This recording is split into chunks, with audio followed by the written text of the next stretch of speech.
रवि जी सिंघई तैयार रहेंगे। पंडित स्नातक विद्वान राकेश जी फारेल। समस्त मुनि यारों को नमस्ते। हे गुरु जी, मेरा प्रश्न है कि मूल नायक प्रतिमाओं का प्रक्षाल होने के बाद कई श्रावक लोग बार बार मूर्ति को छूकर नमोस्तु नमोस्तु करते हैं। कृपया मेरी इस शंका का समाधान। नहीं छूना चाहिए, एक बार छू लिया। और सबसे बड़ी बात है, मूर्तियों को, महाराजों को छूने का प्रावधान किसी आगम में देखने को नहीं मिला।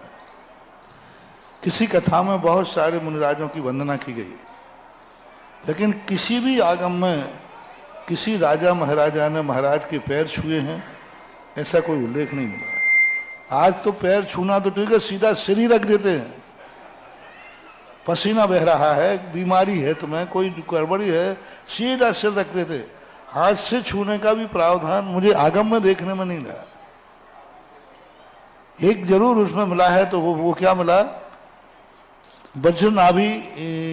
वज्रनाभि चक्रवर्ती की एक भावना है। उसमें एक प्रसंग आया है, 3 प्रदक्षिण दे सिर नायो, कर पूजा थुत कीनी, साधु समीप निकट कर बैठो, चरणों में दिटिकीनी। चरणों में दृष्टि से तो छुआ है, दृष्टि नमस्कार कहलाता है। चरणों को दृष्टि से छूने का तो प्रावधान देखा है, हाथ से छूने की परंपरा ये हमें आगम में कहीं भी देखने में नहीं आई। कहीं भी पूरा आपको मिले तो कृपया करके बताना कि फलाने राजा ने महाराज के पैर छुए थे। मूर्तियों के संबंध में खूब पूजा का मिला, कहीं भी मूर्ति की पैर छूने का प्रावधान नहीं मिला। वंदना के संबंध में भी हमारे शास्त्रों में मुनियों के लिए कहा, गुरु से भी कम से कम एक रत्नी प्रमाण, एक हाथ प्रमाण दूर रह करके वंदना करने को कहा।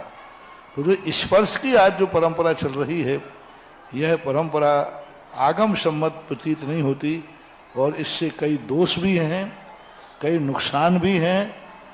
बस दृष्टि नमस्कार, दृष्टि स्पर्श होना चाहिए। भगवान का हम दर्शन कर रहे हैं, उनके चरणों पर दृष्टि टिका लो, आपको एनर्जी छूने की मिल जाएगी। श्री राकेश, अब लोग कहते हैं भक्तांबर में आया है तदपाद पंकज रजोमृत दिग्देहा। तदपाद पंकज रजोमृत का अर्थ क्या है? जहां भगवान के चरण पड़े हैं, उनके चरणों से स्पर्शित जो धूल है वह छूना है, ना कि चरण छूना है। महाराज के चरण, जो महाराज जब निकल गए हैं, जहां उनका पैर पड़ा है उस स्थान की रज को माथे से लगाने में अतिशय है। तुम तो भगवान महाराज को ऐसे छुओगे, महाराज गिरे तो 100 बार गिर जाए।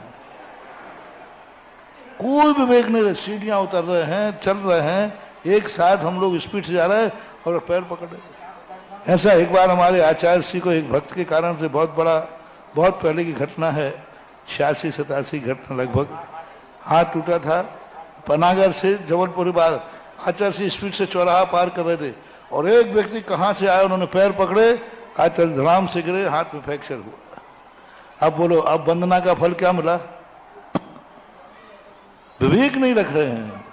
छूने की जो परंपरा है, यह परंपरा कहीं भी देखने में, आपको कहीं मिली हो तो कृपया कर मैं सब लोगों से कह रहा हूं कि आप लोग बताएं कि छूने की परंपरा कहां है। पाद प्रक्षालन का, पाद अभिषेक का है तो पाद अभिषेक का ही है, वहां छूने का तो गंधोदक लेने की बात कही है।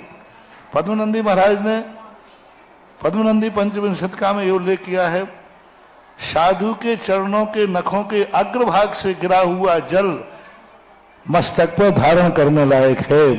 वो भी कौन सा जल? छूने की नहीं कही, उनके नखों से स्पर्श किया हुआ जल, ऐसा पद्मनंदी पंचविंशति में ऐसा माना।